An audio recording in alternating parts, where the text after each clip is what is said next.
بسم اللہ الرحمن الرحیم الحمدللہ والصلاۃ والسلام علی رسول اللہ وعلی آلہ وصحبہ اجمعین اما بعد رب اشرح لی صدری ویسر لی امری واحلل عقدۃ من لسانی یفقہوا قولی۔ السلام علیکم ورحمۃ اللہ وبرکاتہ۔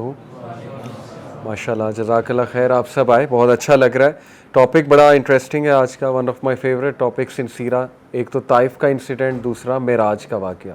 معراج کا واقعہ بہت انٹرسٹنگ ہے، اس کو ذرا ہم 2 کلاسز میں کور کریں گے۔ لیٹس سی آج کتنا کور ہوتا ہے۔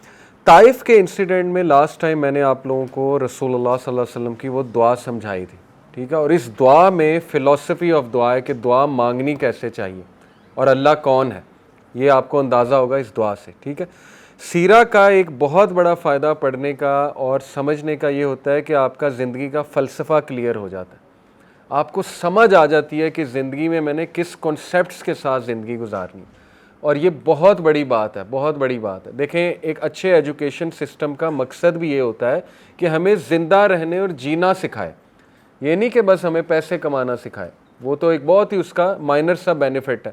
اصل ایجوکیشن سسٹم کا بینیفٹ یہ ہوتا ہے اور مقصد ہوتا ہے کہ بھئی ہمیں چیلنجز سے ہم نے کیسے گزرنا ہے، ہم نے زندگی میں مختلف سچویشنز میں کیسے ڈیل کرنا ہے وغیرہ وغیرہ۔ تو یہ سیرہ اللہ کے نبی صلی اللہ علیہ وسلم کے بارے میں اللہ نے خود کہا کہ تمہارے نبی میں تمہارے لیے بہترین مثال ہے، ہر طرح کی بہترین مثال ہے۔ اوکے، یہ دعا میں دوبارہ بتاتا ہوں، کچھ چہرے نئے نظر آ رہے ہیں۔ رسول اللہ صلی اللہ علیہ وسلم پہ پتھراؤ ہوا، ہمارے نبی پہ لہو لہان ہوئے، اور بہت یہ اس پہ جتنا غم کیا جائے اتنا کم ہے۔ لیکن میں نے آپ کو ایک بڑا امپورٹنٹ پوائنٹ بتایا تھا لاسٹ کلاس میں کہ سیرہ میں آپ ایک بار بھی رسول اللہ کو یہ انسیڈنٹ مینشن کرتے خود نہیں دیکھیں گے۔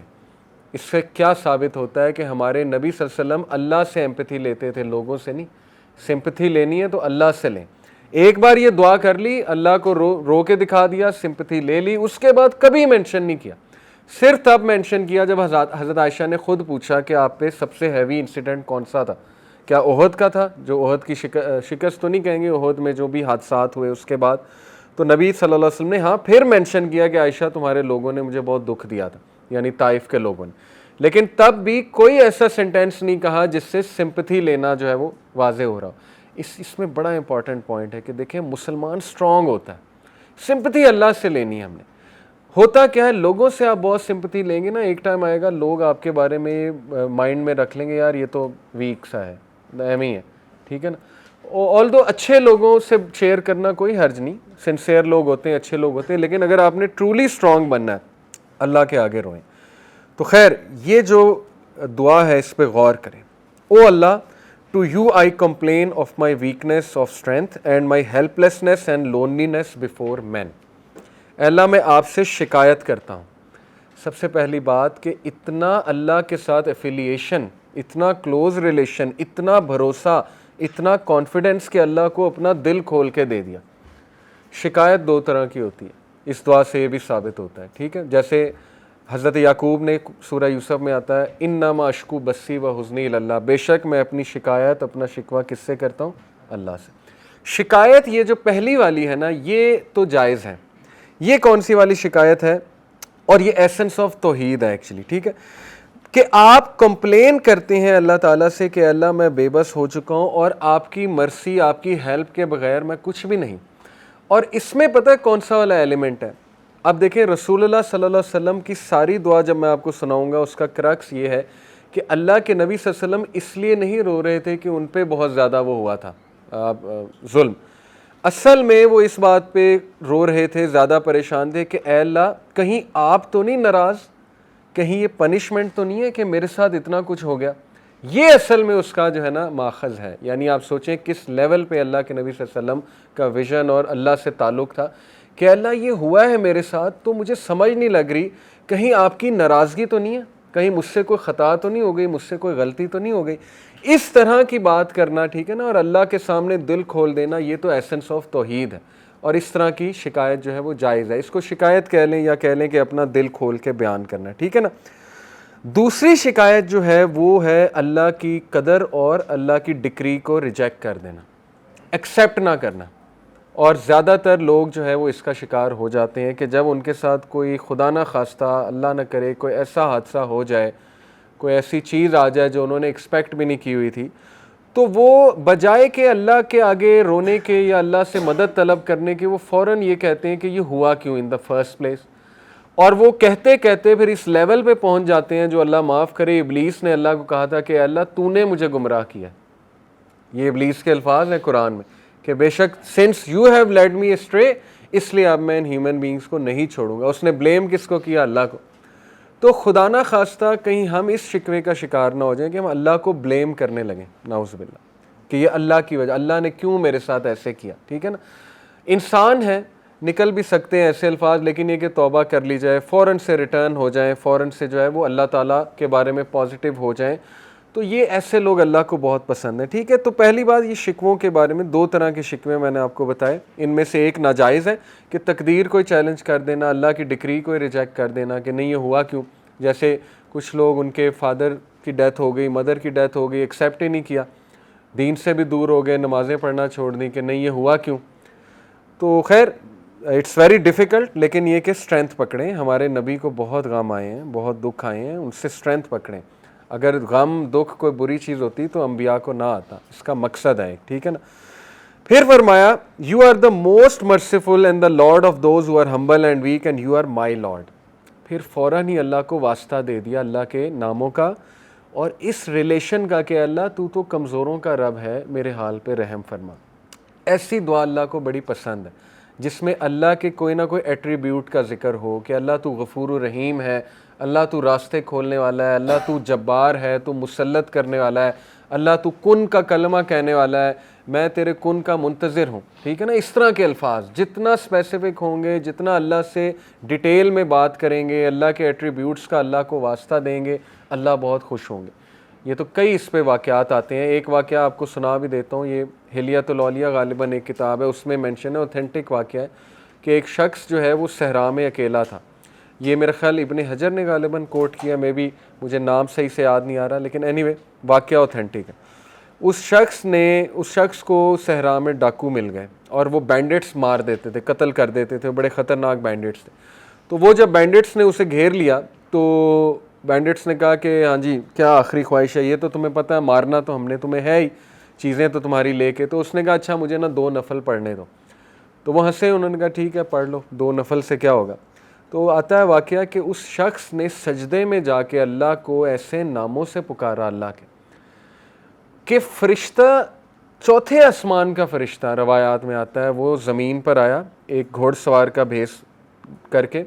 یعنی اللہ نے جب مدد کرنی ہے تو پھر ایسے بھی کر دیتا ہے اللہ، جب کوئی بھی نہیں ہے پھر اللہ ہے. ٹھیک ہے نا. وہ آیا گھوڑ سوار بن کے اور اس نے ان کو فائٹ کیا، ان کی گردن اڑا دی، وہ جو بینڈٹس تھے. اس شخص نے پوچھا تو کہاں سے آیا؟ تو اس نے پورا بتایا کہ میں چوتھے آسمان کا فرشتہ ہوں. جب اللہ کو تیسری بار تم نے اس طرح سے پکارا، بار بار پکارا تھا، جب سجدے میں تیسری بار تم نے اللہ کو اس کے ناموں کے واسطے دیے تو سارے فرشتوں نے دوڑ لگا دی کہ اس کی مدد کے لیے ہم جائیں گے. یعنی اللہ نے الاؤ کر دیا کہ اب کون جاتا ہے. سب نے ریس لگا دی. تو کہتا ہے کہ میں سب سے پہلے جیت گیا تو میں آ گیا. اب یہ واقعے سے بھی کیا ثابت ہوتا ہے کہ اللہ کے ایٹریبیوٹ سے اللہ کو پکارا جائے. ٹھیک ہے، جیسے یہاں پہ واسطہ دیا ہوا ہے. پھر اگین شکوہ ہے، شکایت ہے، شکوہ نہیں کہیں گے، ایک اس سینس کی شکایت ہے کہ اللہ پہ بھروسہ بہت ہے. ٹھیک ہے نا، اللہ پہ مان بہت ہے. اس لیے یہ الفاظ ہیں کہ to whom do you leave me with, اے اللہ کس کے حوالے کرتا ہے مجھے، کس کے لیے جو ہے وہ مجھے میں ویک ہو گیا ہوں. To somebody who is a stranger that will treat me harshly اور to a close relative whom you have given ultimate power over me. اے اللہ کیا تو مجھے ان کے حوالے کرتا ہے جو اسٹرینجرز ہیں، یا تو مجھے ان کے حوالے کرتا ہے جو ریلیٹیو مجھ سے اسٹرانگر ہے. یعنی ابو لہب کی طرف اشارہ ہے کیونکہ اب وہ چیف ہے بنو ہاشم کا، اور وہ تو نہیں رسول اللہ صلی اللہ علیہ وسلم کو انٹر ہونے دے گا مکہ میں. تو دیکھیں یہ بات بھی کر دی، اللہ سے کچھ نہیں چھپایا کہ اللہ کیا آپ مجھے ان کے حوالے کر دیں گے. تو دین اگین یہ وہ پہلے والا شکوہ ہے جو کیا جا سکتا ہے. پہلے والی آپ کہہ لیں شکایت ہے جو اللہ تعالیٰ پہ مان کی وجہ سے ہوتی ہے. پھر فرمایا as long as you are not angry with me then nothing else matters. اگین اللہ کو یہ فرما دیا کہ اللہ جب تک تو راضی ہے میرے رب تو کچھ بھی نہیں میٹر کرتا. یہاں سے ثابت ہوتا ہے کہ یہ دعا کا کرکس یہ ہے کہ اللہ یہ سب کچھ جو میرے ساتھ ہو رہا ہے تو کیا ایسا تو نہیں کہ آپ مجھ سے ناراض ہو گئے. یہ ہے اصل میں کرکس. ٹھیک ہے نا، یعنی اتنی ہیوملٹی. اپنی زندگی میں ہیوملٹی لے کر آئیں. ہم لوگ فجر کی نماز مس کر دیتے ہیں, فرق ہی کوئی نہیں پڑتا, نہ استغفار کی, نہ اللہ سے رجوع کیا اللہ معاف کر دے, آج فجر کی نماز نکل گئی, کوئی ریگریٹ ہی نہیں ہے, ٹھیک ہے نا. انبیاء کا لیول دیکھیں, حضرت نوح نے کتنے سال دعویٰ کیا؟ 950 سال, دن رات لگے رہے, لوگوں نے ریجیکٹ کیا. سورہ نوح پڑھ لیں, سورہ نوح میں ان کے الفاظ ہیں بے بسی کے حضرت نوح کے کہ اللہ میں نے انہیں رات کو بلایا, دن کو بلایا, میں نے انہیں پیچھے سے بلایا, آگے سے بلایا, کوئی اسٹریٹجی نہیں چھوڑی میں نے, لیکن یہ اپنی کانوں میں انگلیاں دے لیتے ہیں, یہ اپنے جو ہے وہ لباس کو یوں اوپر لے آتے ہیں موک کرنے کے لیے کہ ہم نہیں سن رہے. تو ساری باتیں کر کے, یہ بھی ایک شکایت کا انداز ہے ان اے ویری کیوٹ سینس کہ اللہ میں نے سب کیا ہے, دیکھ لیں ان لوگوں نے مجھے ایسے ٹریٹ کیا ہے, سب باتیں کہہ کے پتہ ہے کیا کہتے ہیں حضرت نوح کہ اللہ مجھے معاف کر دے, میرے ماں باپ کو معاف کر دے, اور اگر مجھ سے کوئی غلطی ہوئی ہے تو وہ اس کا جو ہے وہ مجھے پکڑ نہ کیجیے. یہ ہیوملٹی ہوتی ہے. تو اس لیے اپنے اندر ہیوملٹی لے کر آئیں, ٹھیک ہے نا. بہت کوئی اچھا کام کیا ہے تو اسی ڈر میں رہیں کہ پتہ نہیں ایکسیپٹ ہوتا ہے کہ نہیں ہوتا. اللہ سے استغفار کرنا, اللہ کو خشیت والے لوگ پسند ہیں, اور خشیت جتنی آپ خشیت نہ لانی پڑتی ہے, لٹرلی خشیت. میں نے یہاں تک علماء سے سنا ہے کہ اگر آپ کو رونا نہیں آ رہا آپ ایکٹنگ کرنا شروع کر دو کسی بات پہ رونے پہ, اللہ کی کوئی بات سنیے, کیا ہوگا کہ خشیت آہستہ آہستہ انشاءاللہ آپ کی عادت بن جائے گی, وہ آتی جائے گی آپ میں. تو یہ ایسے لوگ اللہ کو بہت پسند ہیں جو ہر کریڈٹ اللہ کو دیں, اللہ تعالیٰ کے آگے جھک جائیں, اللہ تعالیٰ سے معافی طلب کریں وغیرہ وغیرہ. پھر فرمایا except for the fact that your protection from tribulation your as and comfort is more easy for me. لیکن اے اللہ یہ بات درست ہے کہ اگر آپ میرے لیے ایز کریٹ کر دیں گے, کمفرٹ دے دیں گے, تو یہ میرے لیے زیادہ پسند کی چیز ہے. اپنی خواہش بھی بتا دی, ٹھیک ہے نا. یہ نہیں کہ بندہ مشکل ہی مانگے, بندہ آسانی مانگے, اور آسانی مانگی ہمارے نبی نے. او اللہ I seek refuge in your face that is the source of the light that gets rid of the darkness because of which this world is guided. پھر واسطہ دیا اللہ کے فیس کا کہ اللہ تیرا چہرہ, اس سے نور آتا ہے, وہ نور سے تمام ڈارکنس دور ہو جاتی ہے. تو اللہ کو کتنے الفاظ پسند ہیں. And I seek refuge in your face that your anger comes down. It's your right to criticize until you are content. اے اللہ تیرا حق ہے, تو اپنے بندوں کو پنش کرے, کرٹیسائز کرے, جو کرے یہ تیرا حق ہے, تجھے کوئی پوچھنے والا نہیں ہے. And there is no power or change except with you and through you. جو ہم کہتے ہیں لا حول ولا قوت الا باللہ, یہ ایکچولی اس کی ٹرانسلیشن ہے کہ اللہ کوئی اسٹرینتھ کوئی پاور نہیں سوائے تیری طرف سے جو بھی اسٹرینتھ اور پاور آ جائے. اتنی یہ جامع دعا, اتنی خوبصورت دعا ہے. اس کو ہم تھوڑا سا اگر اینالائز کریں, میں آپ کو انشاءاللہ, ایک تو میں نے بتایا کہ شکوے جو دو طرح کے ہوتے ہیں, اس میں کون سے والا جو ہے وہ جائز ہے اور کون سے والا جو ہے وہ ناجائز ہے. دوسری بات, اس دعا کا سارا کرکس یہ ہے کہ انہیں ڈر یہ تھا ہمارے نبی کو کہ کہیں یہ اللہ کی ناراضگی تو نہیں, ٹھیک ہے. تو اگر آپ کے ساتھ کوئی حادثہ آ جاتا ہے, خدا نہ خواستہ کوئی ڈیزیز آ جاتی ہے, کوئی مشکل آ جاتی ہے, سب سے پہلے یہ سوچیں کہ کہیں میں نے اللہ کو ناراض تو نہیں کر. سب سے پہلے اپنے بارے میں سوچیں کہ میرے سے تو کوئی غلطی نہیں ہو گئی, کوتاہی تو نہیں ہو گئی. یہ ہے خشیت, ٹھیک ہے, خشیت والا ایٹیٹیوڈ, اس کو اپنی عادت بنا لیں. یہی انبیاء سے بھی ثابت ہوتا ہے.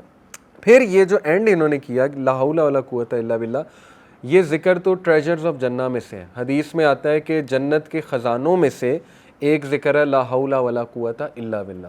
دوسرا غم میں اور بہت زیادہ سوروں کی حالت میں یہ والا ذکر بہت تقویت دیتا ہے, لا حول ولا قوت الا باللہ. اس کی ٹرانسلیشن بھی بڑی تقویت دے گی, ٹھیک ہے نا. اس سے ثابت ہی ہوتا ہے کہ اے اللہ, وہ کہنا یہ چاہ رہے ہیں کہ اللہ میری کنڈیشن تب تک چینج نہیں ہوگی جب تک آپ کی طرف سے مجھے ہیلپ نہیں آئے گی. یعنی اپنے آپ کو بندہ فل بے بس شو کرے اور اللہ تعالیٰ پہ ریلائی کرے. یہ ہے اللہ پہ کانفیڈنس, ٹھیک ہے نا. ہوتا کیا ہے کہ ہم سب سے شیئر کر کے پھر اللہ کے پاس جاتے ہیں, تو ظاہر ہے اللہ کو اللہ کی غیرت ہے, اللہ کو شاید برا بھی لگتا ہو کہ دیکھو سب سے شیئر کر کے اب میرے پاس آ گیا. تو ریلائنس تو یہ, کانفیڈنس تو یہ کہ جب حادثہ ہوا ہے سب سے پہلے کہاں شیئر کیا اللہ تعالیٰ سے, باتیں کی ہیں اللہ تعالیٰ سے, نوٹس لکھا کریں, نوٹ پیڈ لکھا کریں, اللہ سے گفتگو کیا کریں, سارا اپنا دل کھولا کریں اللہ کے آگے. اس کو عادت بنائیں, یہ بہت امپاورنگ چیز ہے, ٹھیک ہے نا. اور یاد رکھیں کہ دیکھیں جیسے حدیث میں آتا ہے نا کہ جب بندہ سورہ فاتحہ کی تلاوت کرتا ہے اللہ رپلائی کرتا ہے. اللہ کہتا ہے کیا میرا بندہ ایکنالج کر رہا ہے کہ میں گناہوں کو معاف کرنے والا ہوں, تو جا میں نے اسے معاف کیا. سملرلی آپ سوچیں کہ جب انسان غم کی حالت میں ڈائریکٹ اللہ کے پاس جاتا ہے تو اللہ تعالیٰ ضرور فرشتوں کو، میرا ایمان ہے، کہتے ہوں گے کہ یہ دیکھو کتنا اسے مان ہے اپنے رب پہ، ڈائریکٹ میرے پاس آیا، ٹھیک ہے نا. تو پھر اللہ اسے کافی ہو جاتا ہے. یہ حدیث میں آتا ہے کہ جو گمان اللہ کے بارے میں ہم کریں گے وہ پھر اسی طرح اللہ پیش آئے گا. ایک بندہ گمان ہی یہ کر رہا ہے کہ نہیں جی میرا مسئلہ کرنا ہی اللہ نے حل ہے، اللہ نے ہی دینا ہے، بس میں نے اللہ سے ہی مانگنا ہے. اللہ کے نبی صلی اللہ علیہ وسلم تو اتنا بھی نہیں پسند کرتے تھے کہ اگر اونٹ پر بیٹھے ہوئے اور کوئی چیز ان کی اونٹ سے نیچے گر جاتی تھی تو خود اتر کے اٹھاتے تھے. یہ ہمارے نبی کے بارے میں آتا ہے. اور کبھی بھی کسی کو نہیں کہا مجھے اٹھا کے دے دو. یہ توکل کا لیول ہے، ٹھیک ہے نا. مدد مانگنی ہے، اللہ سے مانگنی ہے. لیکن یہ کہ ہمارا ایمان اس لیول کا نہیں، تو چلیں شیئرنگ کی جا سکتی ہے، لیکن بہترین یہ ہوگا کہ آپ صرف اللہ سبحانہ و تعالیٰ سے ہی شیئر کریں، ٹھیک ہے جی. تو اس دعا کے بعد اور ایک میں آپ کو بات بتاؤں کہ یہ دعا انسٹنٹ قبول ہوئی ہے. اس لیول کی اللہ کی مرسی انسٹنٹ قبول. فرشتے آئے، انہوں نے کہا کہ جبرائیل علیہ السلام آئے، انہوں نے کہا کہ جی میرے ساتھ یہ پہاڑوں کا فرشتہ ہے، حکم کریں، بتائیں جی کہ یہ پہاڑوں کے درمیان اس بستی کو کچل دے گا یہ فرشتہ. تو اللہ کے نبی صلی اللہ علیہ وسلم نے کہا کہ نہیں، ان کی آل اولاد میں سے کچھ ایسے لوگ آئیں گے جو شاید اسلام قبول کریں. تو اس کا مطلب انسٹنٹ دعاز قبول ہوتی ہیں. اس میں ہمارا ایمان ہونا چاہیے. اللہ انسٹنٹ ریلیف دیتا ہے اگر وہ حق ادا کیا جائے، اللہ کو اس طرح سے پکارا جائے، بالکل آتا ہے انسٹنٹ ریلیف، ٹھیک ہے نا. اس دعا میں بہت ہوپ ہے. انسٹنٹ ریلیف آیا اللہ کے نبی کو. کیسے؟ اللہ کے نبی صلی اللہ علیہ وسلم ایک درخت کے نیچے بیٹھ کے رو رہے تھے. یہ دعا اللہ کے نبی صلی اللہ علیہ وسلم نے ایک درخت کے نیچے کی، ٹھیک ہے نا. اب اس جگہ ایک مسجد ہے، مسجد عدس کہتے ہیں اسے. عدس کون تھا؟ عتبہ اور شیبہ، یہ جو دو بھائی تھے. عتبہ جو ہے میں نے آپ کو بتایا نا ابو حذیفہ کے والد تھے اور ہند کے والد تھے عتبہ. عتبہ اور شیبہ اس وقت طائف میں موجود تھے، اس جگہ موجود تھے، اور عتبہ اور شیبہ کے وہاں پہ باغات تھے. یہ دونوں بھائی ہیں عتبہ اور شیبہ. عتبہ جو ہے یہ جنگ بدر میں مارا گیا تھا، ٹھیک ہے نا. شیبہ یہ میرے خیال مسلمان ہو گئے تھے. اینی وے، تو یہ دونوں نے جب دیکھا کہ ان میں تھوڑی سی سمپتھی آئی، انہوں نے دیکھا کہ یہ تو ہمارے بندے کو اس طرح سے انہوں نے مارا ہے، تو تھوڑی سی ظاہر ایفیلیشن ہوتی ہے اپنے بندوں کے ساتھ، تو ان کی غیرت جاگی. انہوں نے کہا کہ نہیں ہم اس کی مدد کریں گے. تو انہوں نے کیا کیا، ان کا ایک غلام تھا عدس، کرسچن تھا. عدس کے ہاتھوں انہوں نے کیا کیا کہ انگور کے جو ہے وہ باغات تھے غالباً، وہاں انگور کے کچھ جو ہے وہ وہاں پر بھیجے انہوں نے. تو انگور ظاہر ہے یہ اللہ کا بڑا ایک آپ کو پتہ ہے نعمت بھی ہے اور بڑا مزے کا فروٹ ہے. اس کو کھانے سے انسٹنٹ گلوکوز لیول بھی آپ ہوتا ہے. تو یہ اللہ کی طرف سے ایک ریلیف فوراً آیا کہ دیکھو وہ لوگ مشرک بھی تمہاری جو ہے وہ ہیلپ کے لیے اللہ تعالیٰ نے ان کے تھرو انگور بھیجے. تو عدس جو ہے وہ لش گرین انگور لے کر آئے، اللہ کے نبی صلی اللہ علیہ وسلم نے ایکسیپٹ کر لیا.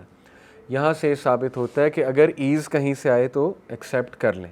حالانکہ وہ مشرک تھے، ٹھیک ہے نا، جن کی طرف سے ایز آ رہی تھی تو ایز پسند تھے. ہمارے نبی صلی اللہ علیہ وسلم نے ایزینس کو پسند کیا ہے، یہ بات آپ یاد رکھیں. اوکے، عدس نے جو ہے وہ جب فروٹس دیے تو رسول اللہ صلی اللہ علیہ وسلم نے بسم اللہ پڑھا.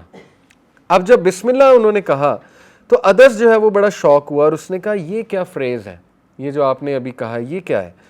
تو نبی صلی اللہ علیہ وسلم نے کہا کہ یہ ایسی ایک چیز ہے جو میرے رب نے مجھے سکھائی ہے. پھر اللہ کے نبی صلی اللہ علیہ وسلم نے پوچھا کہ عدس تم کہاں سے ہو، کس علاقے سے ہو؟ تو عدس نے کہا کہ میں نینوا سے ہوں. نینوا اس کا تلفظ ہے NINEVEH. نینوا جو ہے یہ عراق کی ایک سٹی ہے، پرانی سٹی ہے. تو رسول اللہ صلی اللہ علیہ وسلم نے اسمائل کیا اور کہا یوسف ابن متا، یعنی ان کی سٹی سے ہو، یوسف ابن متا کی قوم سے ہو، ان کی سٹی سے ہو. یونس ابن متا، حضرت یونس کی بات ہو رہی. حضرت یونس جو ہے وہ نینوا کے علاقے میں آئے تھے. عدس اتنا شوق ہوا اور اس نے کہا کہ یونس کا آپ کو کیسے پتہ ہے؟ یہ تو کسی کو نہیں پتہ ہے. عربس کو تو یونس کا دور دور تک نہیں پتہ ہے، ٹھیک ہے نا. عربس پہ تو کبھی کوئی نبی آیا ہی نہیں، نہ جو ہے اتنا نالج شاید بنی اسرائیل کو بھی نہ ہو، لیکن آپ کو کیسے یونس کا پتہ ہے؟ تو اللہ کے نبی صلی اللہ علیہ وسلم نے کہا وہ میرے بھائی ہیں اور میں ان کا بھائی ہوں اور ہم دونوں اللہ کی طرف سے نبی ہیں. یہ سنتے ہی عدس نے رسول اللہ صلی اللہ علیہ وسلم کے پیر مبارک چومنا شروع کر دیے، فیٹ چومنا شروع کر دی عدس نے، اور عدس نے کلمہ پڑھ لیا. اور جب یہ سین سارا دیکھا عتبہ نے اور شیبہ نے تو اتنا وہ غصے بھی ہوئے، حیران بھی ہوئے کہ ہم نے تو تجھے انگور دے کر بھیجا تھا، تو پاؤں چومنے لگ گیا، تو ایسا تو نے کیوں کیا؟ تو اس نے جواب دیا کہ او مائی ماسٹرز، اے میرے masters, there is no one on earth better than this man since he is a prophet as he told me things only a prophet can know. اس انسان نے مجھے وہ بات بتائی جو صرف انبیاء کو پتہ ہے، جو نبی ہی جان سکتے ہیں. تو ادس نے رائٹ دین جو ہے وہ اسلام قبول کر لیا. یہ انسٹنٹ ریلیف ہے کہ محمد صلی اللہ علیہ وسلم آپ کی محنت رنگ لائی ہے. اگر اس بستی نے ریجیکٹ کیا ہے تو یہ دیکھ لیں ریلیف بھی آ گیا. اوکے، تو انسٹنٹ ریلیف پہ بلیف رکھیں، انسٹنٹ ریلیف پہ ایمان رکھیں. لوگوں کے ساتھ کمپیریزنز نہ کریں، اس کو تو انسٹنٹ ریلیف نہیں آیا تھا، وہ تو کب سے دعا کر رہا ہے، یہ ہو گیا. نہیں، ہر ایک کا کیس ڈیفرنٹ ہے، پتہ نہیں اس نے کیسے دعا کی تھی. آپ انسٹنٹ ریلیف پہ توکل رکھیں، آئے گا، اللہ تعالیٰ دے گا. میرا رب کہیں نہ کہیں سے انتظام جو ہے وہ ضرور کرے گا. اس کے بعد نبی صلی اللہ علیہ وسلم نے خود بتایا کہ اللہ کے نبی صلی اللہ علیہ وسلم جو ہے وہ چلتے گئے اور ہی ریچڈ کرن المنازل. کرن المنازل یہ وہاں کا میقات ہے. طائف سے تھوڑا سا آپ آگے جائیں، یہ میقات سمجھتے ہیں نا، جہاں سے احرام باندھا جاتا ہے. ٹھیک ہے، یہ وہاں پہ اس وقت میقات ہے. اور اللہ کے نبی صلی اللہ علیہ وسلم نے اوپر دیکھا تو اوپر ایک کلاؤڈ تھا جو اللہ کے نبی صلی اللہ علیہ وسلم کو شیلٹر دے رہا تھا. Again instant relief. ٹھیک ہے نا، اللہ کی طرف سے میسج آ گیا کہ وَلَسَوْفَ يُؤْتِيكَ رَبُّكَ فَتَرْضَىٰ، تیرا رب تجھے جلدی راضی بھی کر دے گا. تو انسٹنٹ وہ جو کلاؤڈ دیکھا وہ شیلٹر دے رہا تھا. اور پھر انہوں نے دیکھا کہ جبرائیل علیہ السلام تھے اور انہوں نے پھر یہ ساری کنورسیشن کی کہ ماؤنٹینس کا فرشتہ میرے ساتھ ہے، وہ میں آپ کو بتا چکا ہوں. اس سارے واقعے سے ہمیں بڑے لیسنز ملتے ہیں، وہ باری باری میں آپ سے شیئر کرتا ہوں. سب سے پہلا لیسن ہے دی ہارش ٹرائلز آور پروفٹ صلی اللہ علیہ وسلم فیسڈ. یعنی کتنے کٹھن مرحلوں سے ہمارے نبی گزرے، کتنے کٹھن ٹرائل سے ہمارے نبی گزرے. اس سے ثابت ہوتا ہے کہ اللہ تعالیٰ جن لوگوں سے محبت کرتا ہے اللہ انہیں ٹیسٹ بھی کرتا ہے، اللہ انہیں ٹرائی بھی کرتا ہے، کیونکہ اللہ تعالیٰ دیکھنا چاہتا ہے کہ یہ میرا بندہ کیسے ریئیکٹ کرے گا تاکہ اس کا ریئیکشن مثال بنے آنے والے لوگوں کے لیے. بہت بڑی بات ہے اگر آپ اس پہ غور کریں. وہ بندہ پھر مثال بن جاتا ہے آنے والے لوگوں کے لیے. حضرت مریم کا صبر مثال ہے دنیا کی تمام عورتوں کے لیے. ٹھیک ہے نا، اسی طرح تمام انبیاء کا صبر وہ مثال ہے آنے والے تمام لوگوں کے لیے. لیکن دین اگین یہی کہ آسانی مانگنی چاہیے، اللہ تعالیٰ آسانی ہی دے. پھر نبی صلی اللہ علیہ وسلم کی دعا، اور وہ دعا پرفیکشن آف توحید ہے، پرفیکشن آف توحید، کہ اللہ نہیں، تو راضی ہے تو سب ٹھیک ہے، لیکن اگر تو ناراض ہے تو پھر سب کچھ خراب ہے. یہ ہے پرفیکشن. ہر چیز کا فوکس اللہ ہے کہ اللہ آپ تو نہیں ناراض، آپ تو نہیں ناراض، حالات ٹھیک کر دیں وغیرہ وغیرہ. پھر number 1 the effects of being upon firm توحید. اللہ کے نبی صلی اللہ علیہ وسلم کے پاس جب عدس آیا تو اللہ کے نبی صلی اللہ علیہ وسلم نے نہیں چھپایا کہ وہ نبی ہیں یا مسلمان ہیں، فوراً دعویٰ کیا، بسم اللہ بھی پڑھی. یعنی اپنی کلچر پہ، اپنی آئیڈینٹی پہ کانفیڈنٹ ہونا، no matter what the situation is. ٹھیک ہے نا، اور کبھی بھی کسی اپرچونٹی کو نہ چھوٹا سمجھنا. اللہ کے نبی صلی اللہ علیہ وسلم نے اس اپرچونٹی کو بھی لیا، ایون دو کتنی گریف کی سچویشن میں تھے. ٹھیک ہے نا، تو بڑے بڑے گریف آئے انبیاء پہ، لیکن یہ کہ انہوں نے کھڑا ہو کے دکھایا. تو یہ بڑے زبردست جو ہیں وہ چند ایک جو ہے وہ لیسنز ہیں. ٹھیک ہے نا. اس کے بعد انسٹنٹ ریلیف، یہ بہت بڑا لیسن میں آپ کو آلریڈی بتا چکا ہوں کہ اللہ تعالیٰ نے کتنی جلدی جو ہے وہ رسپونڈ کیا. اور اس میں ایک سمبولک جیسچر بھی ہے. عدس کے اسلام قبول کرنے میں ایک سمبولک جیسچر ہے، اسکالرز کہتے ہیں. وہ کیا ہے؟ عدس عراق کے علاقے سے تھا. اللہ کے نبی صلی اللہ علیہ وسلم کو یہ سمبولکلی اللہ میسج دے رہا ہے کہ اگر عربز اسلام قبول نہیں کر رہے فی الحال، تیرا تو پیغام اس لیول کا ہے کہ دنیا کے مختلف کونوں تک جائے گا، یعنی عراق تک بھی جائے گا. یہ ایک سمبولک بھی پیغام دیا جا رہا ہے اللہ کے نبی صلی اللہ علیہ وسلم کو. اور دیکھیں پاکستان، چائنا، کہاں کہاں اسلام پھیل رہا ہے. تو یہ واقعی کامیابی ہے ایک طرح سے. ٹھیک ہے نا، یہ بات ہے اس کی. اس کے بعد جو ہے وہ فزیکلی ریلیف کیسے آیا؟ ایک تو مینٹل ریلیف یہ آیا، میسج دیا کہ تیرا دین بہت آگے پھیلے گا، تیرا میسج بہت آگے آئے گا. فزیکل ریلیف کیسے ہے؟ فروٹس دے کے، گریپس دے کے، کلاؤڈ کا شیلٹر دے کے فزیکل ریلیف بھی ہے. ٹھیک ہے نا. اور دین اگین اس کے بعد جو یہ ہے، the miracle is that even after all the trouble he went through, the responses he got still ringing in his ears, the blood still pouring out, yet the prophet صلی اللہ علیہ وسلم said no don't do this. کس کو؟ فرشتے کو. یہ اصل میں اس سارے واقعے کا معجزہ ہے. اور وہ معجزہ یہ ہے کہ اللہ کے نبی صلی اللہ علیہ وسلم اتنے ڈسٹریس کے باوجود بھی یہ الفاظ کہہ رہے ہیں کہ نہیں، ان کی قوم سے کوئی نہ کوئی اچھے لوگ جو ہیں وہ ضرور آئیں گے. This shows the far sightedness and vision of our prophet صلی اللہ علیہ وسلم and emotional intelligence. Emotional intelligence کی یہ پیک ہے کہ دکھ میں غصے میں بندہ ایسی بات نہ کرے جس کو بعد میں وہ ریگریٹ کرے. ٹھیک ہے, یہ ایموشنل انٹیلیجنس ہوتی ہے. تو یہ بہت سے اس میں الحمدللہ یہ ہمارے لیے سارے لیسنز ہیں. اس کے بعد ایک بڑا انٹرسٹنگ واقعہ آتا ہے. واقعہ کچھ ایسے ہے کہ اللہ کے نبی صلی اللہ علیہ وسلم جب واپس مکہ کی طرف تشریف لا رہے تھے تو نخلہ, وادی نخلہ ہے ایک, وہاں پر قیام پذیر ہوئے اور وہاں پہ رات کو تہجد پڑھی. تہجد جب پڑھی ہمارے نبی صلی اللہ علیہ وسلم نے تو اللہ نے ایک اور ریلیف دیا, اور وہ ریلیف یہ تھا کہ جنوں کی ایک فوج وہاں سے گزر رہی تھی. یہ سورہ جن میں بھی آتا ہے, سورہ احقاف میں بھی, سورہ احقاف میں بیسکلی آتا ہے, سورہ احقاف ورس نمبر 29. جنوں نے جب تلاوت سنی اللہ کے نبی صلی اللہ علیہ وسلم کی, قرآن پاک کا کلام سنا, انہیں سمجھ آیا. یہ بیسکلی یہودی جن تھے, جوئش جنس تھے. اس کا پروف کیا ہے سورہ احقاف میں بھی میں آپ کو بتاتا ہوں. یہ آیت ہے when we caused a group of jinn to come pass by you. تو اللہ تعالیٰ کہہ رہا ہے کہ ہم نے ایکچولی جنس کو وہاں سے, اللہ تعالیٰ نے حالات ایسے سیٹ کیے in all his perfect wisdom and planning کہ جس ٹائم پہ رسول اللہ تہجد پڑھ رہے ہیں اسی ٹائم پہ جنات آ رہے ہیں. یہ اللہ تعالیٰ کا کرنا ہوتا ہے. ٹھیک ہے نا. اللہ کہتے ہیں ہم نے گزارا وہاں سے جنوں کو. when they were in your presence they all said quiet listen. انہوں نے کہا چپ ہو جاؤ, سنو.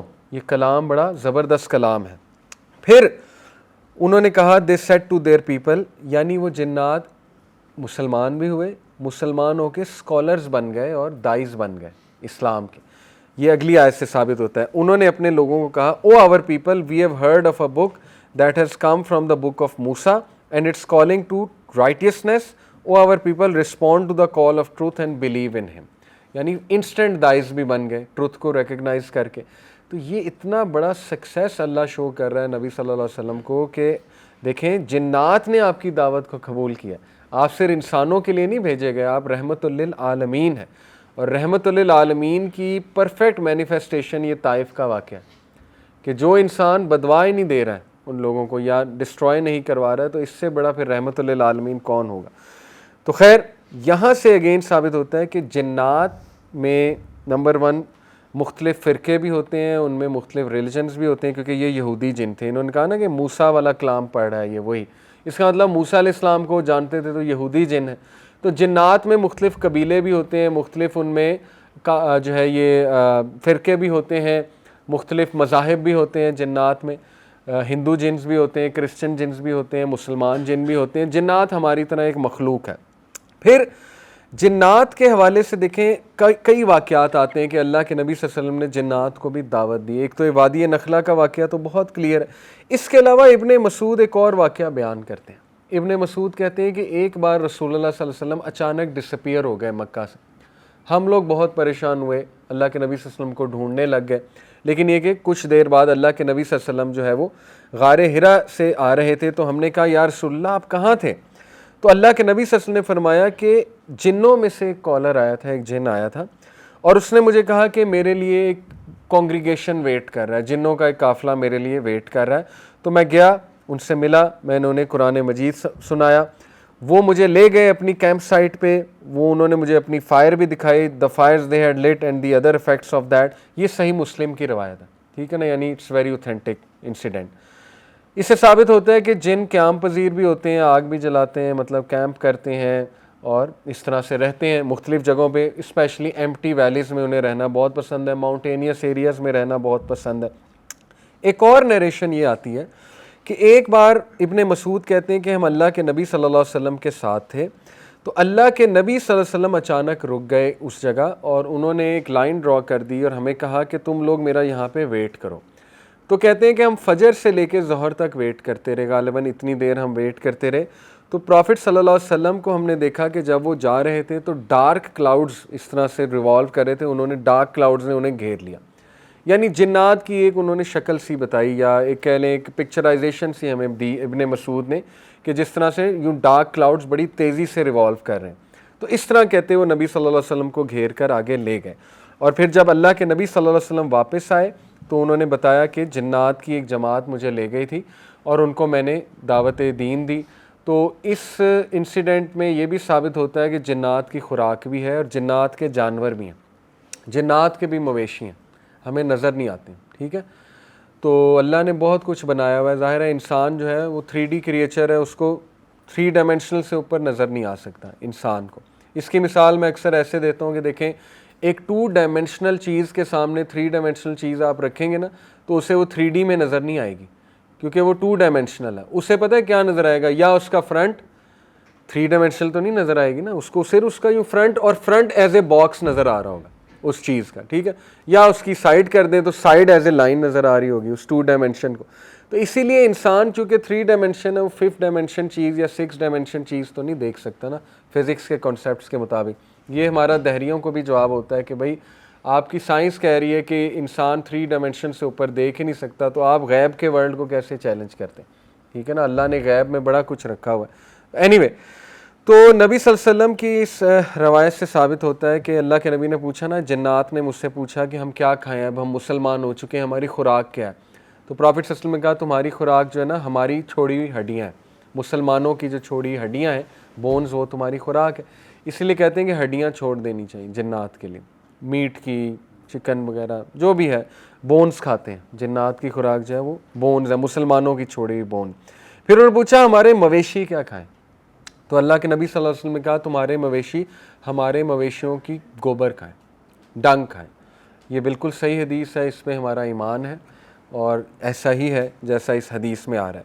تو ثابت ہوا کہ جنات کی ایک الگ دنیا ہے, ہماری نظروں سے اوجھل ہے, لیکن یہ کہ ان کے مویشی بھی ہیں, ان کا پورا ایک لائف سٹائل ہے, ان کے گھر بھی ہیں, ان کے کنبے بھی ہیں وغیرہ وغیرہ, وہ شادیاں بھی کرتے ہیں, ان کے بچے بھی ہوتے ہیں وغیرہ وغیرہ, آل دیز تھنگ. تو دین اگین اللہ نے انسٹنٹ ریلیف بھی دیا, خوشخبری بھی دی کہ محمد صلی اللہ علیہ وسلم آپ کا میسج تو عراق تک پھیل رہا ہے, آپ کا میسج تو جنات تک چلا گیا ہے, ٹھیک ہے. تو یہ ہمارے لیے بڑا زبردست لیسن ہے طائف سے واپسی پہ. اس کے بعد نبی صلی اللہ علیہ وسلم چونکہ حضرت زید کے ساتھ تھے, اپنے منہ بولے بیٹے کے ساتھ, تو حضرت زید نے اللہ کے نبی صلی اللہ علیہ وسلم سے پوچھا کہ یا رسول اللہ آپ اب مکہ میں داخل کیسے ہوں گے جب کہ آپ کو یہاں سے ایکسپیل کر دیا گیا. ابو لہب جو ہے وہ ظاہر ہے بہت زیادہ تپا ہوا تھا. تو اللہ کے نبی صلی اللہ علیہ وسلم نے کہا کہ Allah will make a way out for us, and Allah will help his prophet and make the truth supreme. سبحان اللہ. فوراً سے انسٹنٹ جواب دیا, اللہ تعالیٰ کوئی نہ کوئی راستہ ضرور نکال دے گا, اللہ بہترین کارساز ہے, اللہ تعالیٰ اپنے نبی کی مدد ضرور فرمائے گا. ایسا ہی ہوا, لیکن ساتھ میں اسباب بھی اختیار کیے. اوکے, الفاظ بالکل ہیں لیکن اسباب ہیں. اسباب یہ ہیں کہ اللہ کے نبی صلی اللہ علیہ وسلم نے زید کو بھیجا کہ آپ میرا پیغام لے کر جاؤ ہمارے جو 2-3 ایلائز ہیں قبیلے ان کے پاس. ان میں سے ظاہر ہے کہ دا فرسٹ ون واز الاخنس بن شریک, یہ تو بنو ہاشم سے ہی تھا غالباً. ان کی طرف میسج بھیجا گیا, لیکن انہوں نے کہا کہ ہم اس پوزیشن میں نہیں ہیں کہ ہم آپ کو اجازت دیں. کیوں؟ کیونکہ ابو لہب جو ہے وہ بہت سختی کر رہا ہے. بنو مخزوم کی طرف گئے. بنو مخزوم بھی جو ہے وہ ظاہر ہے ایک قبیلہ تھا, یہ خالد بن ولید کا, ابو جہل کا قبیلہ ہے. بنو مخزوم نے ڈیفینیٹلی ریجیکٹ کیا, وہ تو ظاہر ہے ابو جہل کے انفلوئنس میں تھے. 15 اور سب ٹرائبس کی طرف گئے اللہ کے نبی صلی اللہ علیہ وسلم کے ایمبیسڈر, یعنی اتنی ایفرٹ اور اتنے اسباب اختیار کیے. فائنلی کون سا ٹرائب تھا؟ سہیل بن عمر کے پاس بھی گئے تھے. بائی دا وے سہیل بن عمر جو ہے یہ آپ کو پتہ ہے بعد میں مسلمان ہو جاتے ہیں, یہ بھی بہت بڑے قریش کے لیڈر تھے, لیکن یہ کہ سب نے ریجیکٹ کر دیا. کسی نے پولائٹ ریجیکشن دے دی, کسی نے جو ہے وہ بات گھما دی, کسی نے آؤٹ رائٹ ریجیکشن کر دی. اس کے بعد اللہ کے نبی صلی اللہ علیہ وسلم بنو نوفل کا جو چیف تھا جس کا نام ہے مطعم بن عدی, اس کو میں نے پہلے بھی مینشن کیا ہوا ہے, ٹھیک ہے. مطعم بن عدی یہ وہی شخص ہے کہ جس نے سپلائز دینا شروع کی تھی جب شیب ابی طالب تھا. اس کو رحم آتا تھا, اچھا انسان تھا. نان مسلمز میں اچھے انسان بھی ہوتے ہیں ظاہر ہے. ایک تو یہ اس نے مدد کی سپلائز دینا چھپ چھپ کے, اور اس دور میں وہ جتنی سپلائی دیتا تھا باقاعدہ یہاں پہ لکھا ہوا ہے کہ 50,000 پاؤنڈ کا ایک کیمل پہ سامان ہوتا تھا آج کے ورتھ کے مطابق. تو یہ چھوٹی بات نہیں, 50,000 پاؤنڈ کا ایک پورا سامان بھیجنا. کس کے لیے؟ بنو ہاشم کے لیے. پھر یہ وہی شخص ہے کہ جس نے ابو جہل سے فائٹ کی کہ یہ ٹریٹی ہم نہیں مانتے, یہ تو ظلم ہے, ہم نے اپنے ہی لوگوں کو جو ہے نکال دیا مکہ سے, ایسا تو کبھی ہسٹری میں نہیں ہوا. اس کے ساتھ 2 اور لوگ تھے, ٹھیک ہے نا. تو اس میں خیر تھی اس بندے میں, ایون دو مشرک تھا. اور تیسری پھر اس نے یہ بات کی کہ اللہ کے نبی صلی اللہ علیہ وسلم کو کہا, اپنے بیٹوں کو بھیجا, گھبرو جوان بیٹے تھے, کہ جاؤ لے کر آؤ محمد صلی اللہ علیہ وسلم کو, اور کہا میں دیکھتا ہوں اسے کون ہاتھ لگاتا ہے. اور پھر مطعم آیا کعبہ کے سامنے, کہا جی اس کو میں پروٹیکشن دے رہا ہوں, کوئی ہاتھ نہیں لگائے گا اسے. اور نبی صلی اللہ علیہ وسلم کہا کہ آپ طواف کریں، یعنی اتنا امپاور کیا، میں کھڑا ہوں طواف کریں، تو اللہ کے نبی صلی اللہ علیہ وسلم نے طواف کیا. ٹھیک ہے، یہ روایات میں باقاعدہ آتا ہے. تو اسی لیے دیکھیں نبی اکرم صلی اللہ علیہ وسلم مطعم نے ظاہر ہے 2 سال کے لیے تقریباً پروٹیکشن دی، اور اس کے بعد پھر ہجرت تھی. تو اسی لیے اللہ کے نبی صلی اللہ علیہ وسلم نے مطعم کی بڑی تعریف کی. اللہ کے نبی صلی اللہ علیہ وسلم نے جنگ بدر کے موقع پہ کہا کہ اگر مطعم زندہ ہوتا تو میں سارے پرزنر آف وار اس کے کہنے پہ چھوڑ دیتا وداؤٹ ٹیکنگ رینسم. تو اس سے بڑا امپورٹنٹ پوائنٹ دیکھیں ثابت ہوتا ہے کہ نان مسلمز میں اگر کوئی اچھے لوگ ہیں جن میں خیر ہے، ان سے مدد بھی لی جا سکتی ہے اور ان کو پریز کرنا بھی جائز ہے، اس میں کوئی حرج نہیں ہے. ہمارے نبی نے ان کو پریز بھی کیا. اوکے، یہ ہے جی سارا کا سارا واقعہ طائف کا، اور ماشاءاللہ اس سے ہم نے بڑے لیسنز بھی اخذ کیے، اور ہم نے دعا کا ایک پراپر وہ بھی طریقہ بھی سیکھا کہ دعا اصل میں پاورفل دعا کیا ہے، دعا کیسے کرنی چاہیے، اور جو اللہ پہ ریلائی کرے اللہ اس سے کافی ہو جاتا ہے، سیدھی سی بات. اب بڑا انٹرسٹنگ آگے واقعہ ہے معراج کا، بڑا ایک میجر واقعہ ہے اللہ کے نبی صلی اللہ علیہ وسلم کی لائف میں، اور یہ ایک آل ٹائم ہائی گفٹ ہے اللہ کی طرف سے. کس موقع پہ؟ جب شیب ابی طالب ہوا، حضرت خدیجہ کی ڈیتھ ہوئی، ابو طالب کی ڈیتھ ہوئی، اور پھر طائف کا بڑا ہی افسوسناک واقعہ ہوا. تو اس کے بارے میں دیکھیں کوئی منتھ پہ اختلاف ہے یہ ایگزیکٹلی کب ہوا معراج کا واقعہ، لیکن یہ کہ ظاہر ہے فیمس ہے، اس کے بارے میں آپ کو بتاتا ہوں کب ہوا. اس کو اسرا اور معراج کہتے ہیں.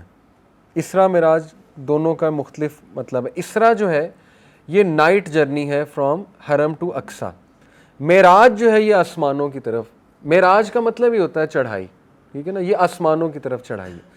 اسرا جو ہے وہ براق پہ ہے، ٹھیک ہے، براق پہ بیٹھے اللہ کے نبی صلی اللہ علیہ وسلم، جو گھوڑا تھا ایک، اور مکہ سے مسجد اقصی ود ان 1 نائٹ جو ہے وہ پہنچے. اور معراج جو ہے وہ جبرائیل علیہ السلام کے ساتھ، ٹھیک ہے، وہ اسینڈنگ جو ہے جس طرح سے ہمارے نبی صلی اللہ علیہ وسلم آسمانوں کی طرف گئے. تو واقعہ کچھ ایسے ہے کہ پہلی تو بات یہ جو اسرا اور معراج کا واقعہ ہے نا، یہ اصل میں سورہ الاسراء میں بھی مینشنڈ ہے، وہ ابھی میں آپ کو ورس دکھاتا ہوں، اور یہ سورہ نجم میں بھی مینشنڈ ہے. ٹھیک ہے، یہ 2 سورز میں قرآن میں مینشنڈ ہے مختلف پہلوؤں سے. جہاں تک بات ہے سورہ الاسراء کی، تو اس کی میں آپ کے سامنے آیت رکھتا ہوں. سبحان الذی اسری بعبدہ لیلا من المسجد الحرام الی المسجد الاقصی الذی بارکنا حولہ لنریہ من آیاتنا انہ هو السمیع البصیر. پاک ہے، بابرکت ہے وہ ذات جو اپنے عبد کو بعبدہ، اپنے عبد کو لے گیا ایک رات میں، کہاں؟ من المسجد الحرامی الی المسجد الاقصی، مسجد حرام سے مسجد اقصی. کس لیے؟ الذی بارکنا حولہ لنریہ من آیاتنا، اس لیے کہ ہم نے اسے دکھانے تھے اپنے بہت ہی عظیم سائنس. یہ گفٹ تھا اللہ کے نبی صلی اللہ علیہ وسلم کو کہ ہم اسے اپنے عظیم سائنس دکھائیں گے. بے شک اللہ ہیرنگ، سننے والا اور دیکھنے والا، انہ هو السمیع البصیر. بڑا انٹرسٹنگ پوائنٹ اس آیت میں ہے کہ اللہ نے نبی صلی اللہ علیہ وسلم کو نہ کہا اپنے رسول کو، نہ کہا اپنے نبی کو، نہ نام کہا کہ محمد کو لے گیا. اللہ نے کہا بعبدہ. کس کو لے گیا؟ عبد کو. عبد کون ہوتا ہے؟ سلیو آف اللہ. اس پہ ابن حجر کا ویو ہے بڑا زبردست، اور اس پہ ابن تیمیہ نے بھی کومنٹ کیا. وہ کہتے ہیں کہ اللہ تعالیٰ سورہ زاریات میں کہتا ہے کہ میں نے انسانوں اور جنوں کو نہیں بنایا سوائے اس کے کہ وہ میری عبادت کریں. تو کسی کو عبد کہنا، اللہ کا کسی کو عبد کہنا، یہ اللہ کی طرف سے آنر ہے کہ یہ وہ انسان ہے جس نے اس پرپز آف لائف کو سب سے بیسٹ فلفل کیا. پرپز آف لائف کیا؟ اللہ کی عبادت. تو یہ عبد ہے میرا. اللہ جب کسی کو عبد کہہ دیتا ہے نا، تو بس سمجھیں کہ اس کی پریز اللہ کر رہا ہے کہ اس نے پرفیکشن شو کر دی ہے میری عبادت میں. تو یہ بہت بڑا آنر ہمارے نبی صلی اللہ علیہ وسلم کے لیے کہ اللہ نے انہیں عبد کہہ کے پکارا کہ یہ میرا عبد ہے. اوکے، اس کے بعد پھر یہی کہ ہم اسے میریکلز دکھائیں. دوسرا جو ہے یہ واقعہ سورہ نجم میں آتا ہے. ٹھیک ہے، سورہ نجم میں کیا ہے وہ آیت میں آپ کے سامنے رکھتا ہوں. The heart is not lying when he narrates what he saw. اللہ کہتے ہیں کہ اس کا دل جھوٹ نہیں بول رہا، اس کا چیسٹ جھوٹ نہیں بول رہا جو اس نے دیکھا، جو اس کے رب نے اسے دکھایا. اور وہ کیا تھا؟ Are you going to doubt what he saw? Indeed he saw him for a second time at the Sidratul Muntaha. The eyes did not go beyond their mark. He saw of the miraculous signs of his Lord. سدرۃ المنتہا پر اللہ کے نبی صلی اللہ علیہ وسلم نے جبرائیل علیہ السلام کو دوسری بار دیکھا ان کی اوریجنل شیپ میں.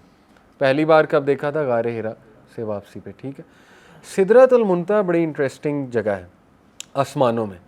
پہلی تو بات یہ 7ویں آسمان کے اوپر ہے. اس کے بارے میں آتا ہے کہ اس کی جو ٹرنک ہے، ٹرنک سمجھتے ہیں نا، ٹری کا جو ٹرنک ہوتا ہے وہ 7ویں آسمان سے نکلتا ہے.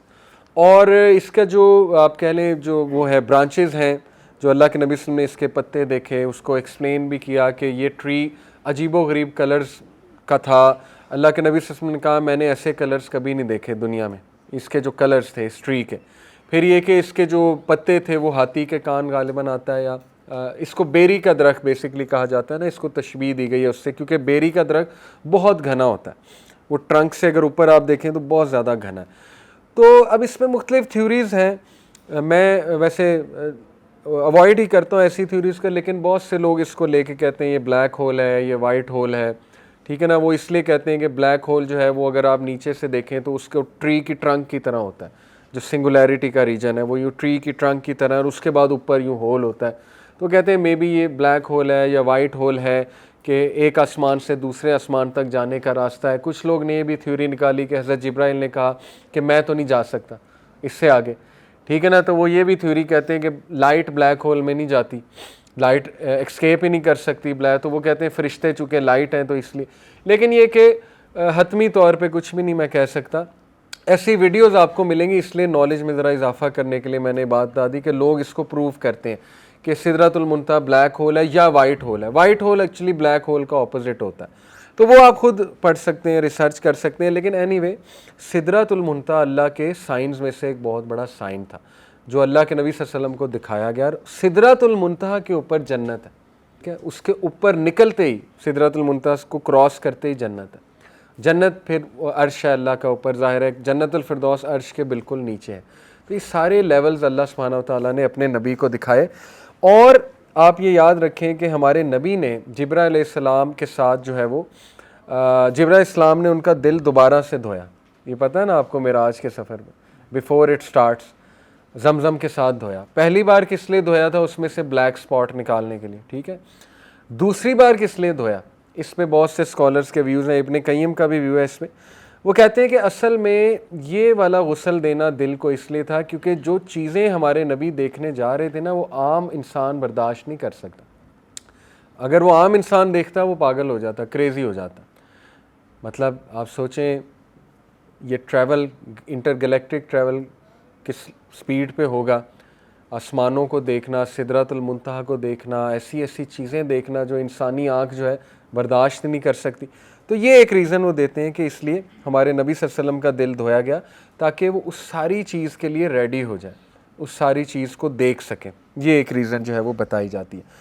اسراء اور معراج کا واقعہ جو ہے نا، اس کو یہ ہسٹری کی کتابوں میں ایک کرونولوجیکل آرڈر سے بیان کرنا بڑا مشکل ہے کیونکہ یہ واقعہ کم از کم 20 صحابہ نے نیریٹ کیا ہے اور آپس میں کانٹرڈکشنز بھی ہیں.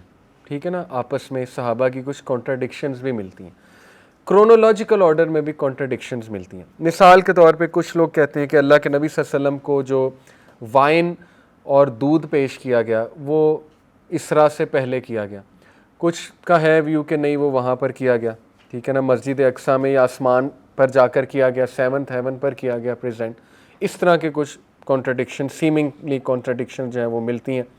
اس کو کوشش کی ہے اسکالر نے ذرا ایک کرونولوجیکل آرڈر میں لانے کی. وہ انشاءاللہ ہم کوشش کرتے ہیں کہ اس کرونولوجیکل آرڈر کو ڈسکس کریں. ٹھیک ہے. سب سے پہلی بات تو یہ ہے کہ یہ واقعہ فزیکل تھا، خواب میں نہیں تھا. بہت سے لوگ کو یہ غلطی بھی ہوئی کہ وہ کہتے ہیں جی یہ خواب تھا. نہیں، خواب نہیں تھا. اللہ فزیکلی لے کر گئے تھے اپنے نبی کو اور ایک نائٹ میں لے کر گئے تھے. ٹھیک ہے. اور اللہ کے نبی صلی اللہ علیہ وسلم نے بتایا کہ میں حتیم میں آرام کر رہا تھا. حتیم وہ ایریا جو کعبہ سے تھوڑا سا آگے بنا ہے. حتیم میں آرام فرما رہے تھے ہمارے نبی صلی اللہ علیہ وسلم. ایک روایت میں آتا ہے کہ میں گھر میں تھا. اس کو اس طرح سے سالو کیا اسکالرز نے کہ جبرائیل علیہ السلام گھر آئے، گھر سے حتیم لے کر گئے.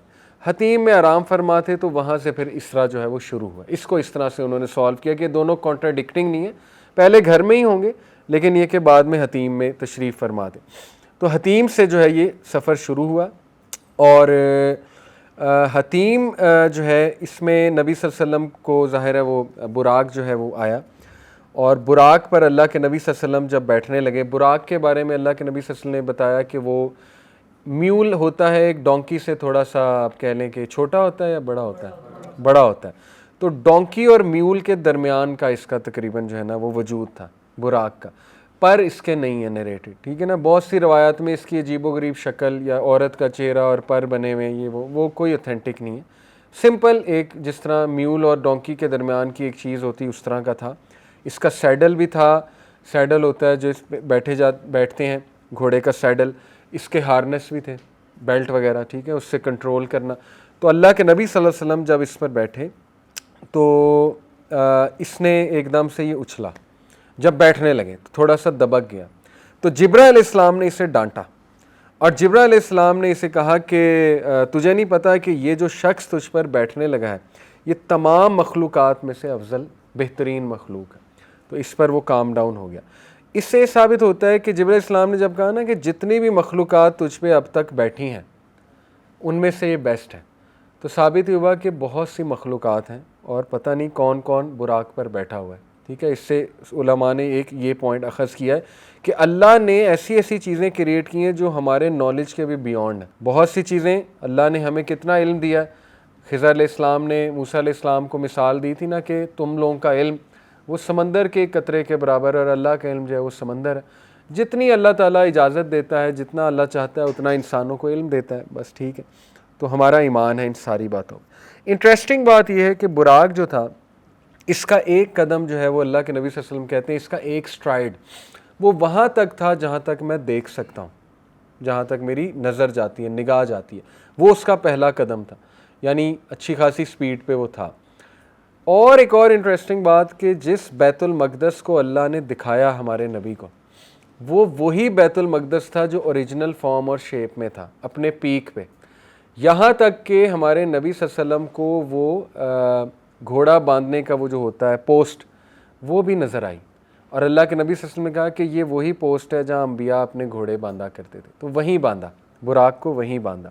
اس کا یہ مطلب ہے کہ دیکھیں اس ٹائم پہ تو مسجد اقصیٰ جو ہے وہاں پر کوڑا پھینکتے تھے یہ لوگ، کرسچن نفرت میں جوز، اس ٹائم ہرکولس کے پاس تھا نا مسجد اقصیٰ، تو وہ کوڑا شوڑا پھینکتے تھے، اور ظاہر ہے کہ وہاں پہ گند مچایا ہوا تھا انہوں نے ڈس رسپیکٹ میں. تو یہ وہ والی مسجد اقصیٰ نہیں دکھائی اس دور کی. اس سے ثابت ہوتا ہے کہ ٹائم اللہ کے کنٹرول میں ہے، ڈائمینشنز اللہ کے کنٹرول میں. اللہ تعالیٰ نے کیسے وہی چیز دوبارہ کھڑی کر دی، ٹھیک ہے نا، وہ ظاہر ہے اللہ اس پہ قادر ہے، یہ اللہ کی پاور بیان کرتا ہے. پھر اللہ نے وہاں پہ انبیاء بھی دکھائے ہمارے نبی صلی اللہ علیہ وسلم کو. مختلف روایات ہیں. ایک روایت میں آتا ہے کہ نبی اکرم صلی اللہ علیہ وسلم نے 2 رکعت نفل پڑھے وہاں، اور جب سلام پھیرا تو دیکھا ان کے پیچھے سارے انبیاء کھڑے. ایک یہ ہے. ایک روایت اس طرح سے آتی ہے کہ ہمارے نبی صلی اللہ علیہ وسلم نے باقاعدہ جماعت کرائی انبیاء کی، یعنی انہیں پتہ تھا میں جماعت کرا رہا ہوں. تو یہ دوسری والی جو ہے میں سمجھتا ہوں یہ زیادہ نزدیک ہے کہ ہمارے نبی صلی اللہ علیہ وسلم نے بتایا نا کہ میں نے when I was passing through Mecca to Jerusalem, تو میں نے موسیٰ کو ان کی قبر میں نماز پڑھتے دیکھا. یہ بالکل صحیح روایت ہے، ٹھیک ہے. اب اس سے ثابت ہوتا ہے کہ نماز اتنی زبردست چیز ہے اور اللہ کی ایسی عبادت ہے نماز کہ انبیاء قبر میں بھی پڑھ رہے ہیں. اس کا مطلب وہ زندگی ہے، قبر میں زندگی ہے، لیکن وہ برزخ کی زندگی ہے، وہ یہ والی زندگی نہیں ہے دنیا کی، اور وہاں انبیاء نماز بھی پڑھ رہے ہیں. تو اللہ کے نبی صلی اللہ علیہ وسلم نے موسیٰ علیہ السلام کو نماز پڑھتے دیکھا، ٹھیک ہے، قبر میں. اس کے بعد اللہ کے نبی صلی اللہ علیہ وسلم کہتے ہیں کہ وہاں پر میں نے حضرت عیسیٰ کو بھی دیکھا، حضرت ابراہیم علیہ السلام کو بھی دیکھا، اور انہوں نے مجھ سے کویسچننگ بھی کی حضرت عیسیٰ علیہ السلام نے، ٹھیک ہے. تو یہ ساری چیزیں ثابت کرتی ہیں کہ اللہ نے ان کے سامنے وہ دوسری ڈائمینشن، وہ دوسرا ورلڈ کھول دیا.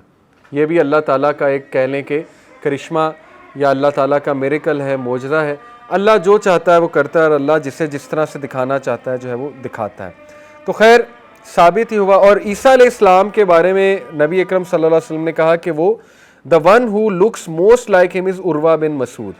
عروہ بن مسعود یہ ایک صحابی تھے. تو اللہ کے نبی صلی اللہ علیہ وسلم نے باقاعدہ کہا کہ ان کی شکل عروہ بن مسعود جیسی تھی، یعنی صحابہ کو ویژولائز کرانے کے لیے. موسیٰ علیہ السلام کے بارے میں کہا کہ he was a tall, strong and muscular man of a brownish color. یعنی ایکسپلین کر رہے ہیں ہمارے نبی، جو انہوں نے دیکھا ایز اٹ از جو ہے وہ ایکسپلین کر رہے ہیں. ٹھیک ہے. ابراہیم علیہ السلام کے بارے میں ہمارے نبی صلی اللہ علیہ وسلم نے فرمایا کہ ان کو سب سے زیادہ جو ریزمبل کرتا ہے وہ میں خود ہوں، ابراہیم علیہ السلام کو صلی اللہ علیہ وسلم. تو ہمارے نبی کے ظاہر ہے وہ باپ بھی ہیں، 4 فادرز میں سے ہیں، تو اس لیے. اس کے بعد اللہ کے نبی صلی اللہ علیہ وسلم یہ فرمایا کہ میں نے پھر ظاہر ہے تمام انبیاء کی جماعت کروائی. ہی از دی امام آف آل دی پروفٹس، اور تمام انبیاء ایک صف میں تھے. اس کا مطلب وہ انتہائی لمبی صف تھی. انبیاء کے بارے میں آتا ہے نا، ایک صحیح حدیث سے ثابت ہے کہ 1,20,000 پلس پیغمبر اللہ نے بھیجے اور 313 رسول بھیجے. یہ ایک روایت سے ثابت ہے. 313 رسول ہیں اور جو نبی ہیں وہ 1,20,000. نبی اور رسول میں فرق پتہ آپ کیا فرق ہے؟ رسول نئی شریعت لے کر آتا ہے، ٹھیک ہے، کتاب بھی آتی ہے اس کی طرف، اور نبی جو ہے وہ اس کی چیز پرانی کو کیری فارورڈ کرتا ہے. جیسے ہارون علیہ السلام نبی تھے، موسیٰ علیہ السلام کی شریعت کو کیری کیا، لیکن موسیٰ علیہ السلام رسول بھی تھے اور نبی بھی تھے. نوح علیہ السلام رسول بھی تھے، نبی بھی تھے. تو یہ فرق ہے. اینی وے، تو یہ ایک صف بہت لمبی ہوگی، ظاہر ہے بہت بڑی ہوگی، کہ جس میں سارے کے سارے انبیاء جو ہے وہ کھڑے ہیں. اس کے بعد پھر جو ہے وہ واقعہ آگے جاتا ہے. بس یہ والی چیز کوٹ کر دیتا ہوں کہ جب انہوں نے نماز پڑھا کے فارغ ہوئے تو جبرائیل علیہ السلام نے اللہ کے نبی صلی اللہ علیہ وسلم کو 2 برتن پریزنٹ کیے. ایک میں دودھ تھا، ایک میں شراب تھی، وائن تھا. اور پھر ہمارے نبی صلی اللہ علیہ وسلم کو کہا گیا کہ choose and choose for your امہ، پسند کیجئے آپ کیا پسند کرتے ہیں. اوبویسلی ہمارے نبی صلی اللہ علیہ وسلم نے ملک کو چوز کیا. تو یہاں سے ثابت ہوا کہ جبرائیل علیہ السلام نے کہا کہ آپ نے فطرت کو چوز کیا، آپ نے فطرہ کو چوز کیا ہے. اور پھر یہ آتا ہے، اور اس میں بہت ہی پروفاؤنڈ اور سمبولک جیسچر بھی ہے، سمبولک انسیڈنٹ ہے. وہ کیا ہے؟ Milk comes pure from the animal. ٹھیک ہے نا، اللہ نے جیسے سورہ نحل میں کہا ہے کہ it comes from between the filth and the blood. اس کا مطلب یہ ہے کہ ملک سب سے پاکیزہ چیز ہے اور اللہ کی بلیسنگ بھی ہے. تو اللہ کے نبی صلی اللہ علیہ وسلم نے اپنے لیے اور اپنی امت کے لیے پاکیزہ چیز اور فطرت کو چوز کیا. ٹھیک ہے، اور یہ فطرت مسلمان کا حصہ ہے. جب ہم ایمان لاتے ہیں تو اللہ تعالیٰ ہمیں اس میں انکریز کرتا ہے. وہ فطرت کیا ہے؟ نیکی کو پسند کرنا اور برائی سے پیچھے ہونا. یہ فطرت انفارچونیٹلی جب مسخ ہو جائے تو پھر ظاہر ہے کہ یہ وارننگ سائن ہے کہ جب انسان کو نیکی نیکی نہ لگے اور برائی برائی نہ لگے. اس لیے ہم we are the people of the فطرہ، اللہ کے نبی صلی اللہ علیہ وسلم کی امت، کیونکہ انہوں نے بھی ہمارے لیے فطرت کو ہی چوز کیا ہے.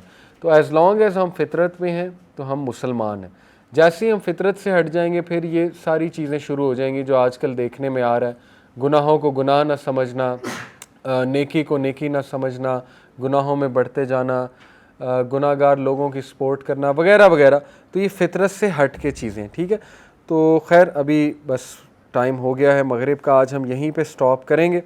اس کے بارے میں حدیث بھی آتی ہے نا، اللہ کے نبی صلی اللہ علیہ وسلم نے فرمایا ہر بچہ جو ہے فطرت پر پیدا ہوتا ہے، لیکن اس کے ماں باپ اسے نصرانی، یہودی، ہندو وغیرہ وغیرہ یہ اس طرف لے جاتے ہیں. فطرت سے مراد ہے recognition of God almighty. یہ تو باقاعدہ ریسرچز ہیں کہ children are naturally born with the disposition کہ دیر از ون گاڈ. توحید کے ساتھ چلڈرن بورن ہوتے ہیں. ٹھیک ہے، تو یہ بڑا ہمارا کاؤنٹر آرگومنٹ ہوتا ہے ایتھیزم کے خلاف. ایتھیسٹ کہتے ہیں نا کہ ایتھیزم نیچرل ہے، ہمارا کاؤنٹر ہے ایتھیزم نیچرل نہیں ہے. سوشولوجیکل سٹڈیز موجود ہیں کہ وہ ایسے ایسے قبائل اور جزیروں کی طرف گئے جہاں کبھی کوئی سویلائزیشن کے ساتھ ان کا کوئی انٹریکشن نہیں ہوا، نہ کوئی انٹرنیٹ، نہ کوئی کمیونیکیشن، نتھنگ. لیکن ان قبائل کا کوئی نہ کوئی بلیف سسٹم تھا اور خدا پر کوئی نہ کوئی یقین کسی نہ کسی شکل میں تھا. اس کا مطلب ثابت ہی ہو گیا کہ خدا پر بلیف نیچرل ہے، ایتھیزم ان نیچرل. ادروائز تو وہ ان قبائل کو کیا، ان تک تو آج تک نہ کوئی نبی آیا، نہ کوئی ٹیچنگ پہنچی.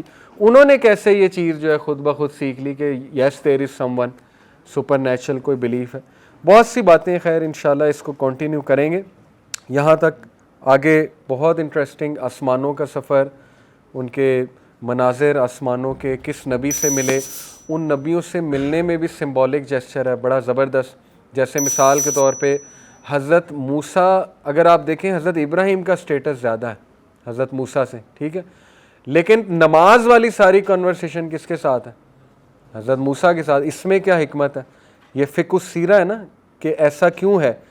تو ہمارے لکھنے والوں نے اس پہ بھی غور کیا ایسا کیوں ہے، تو وہ بیان کرتے ہیں ایسا اس لیے ہے کیونکہ اسلام میں کمپیٹنسی اور ایکسپیرینس کو زیادہ پریفرنس دی جاتی ہے۔ ابراہیم علیہ السلام کی قوم جو ہے وہ اتنی بڑی نہیں تھی، موسیٰ علیہ السلام کی جو بنی اسرائیل وہ ہیوج ان نمبرز تھے، ان کا experience while dealing with huge number وہ زیادہ تھا، ٹھیک ہے نا۔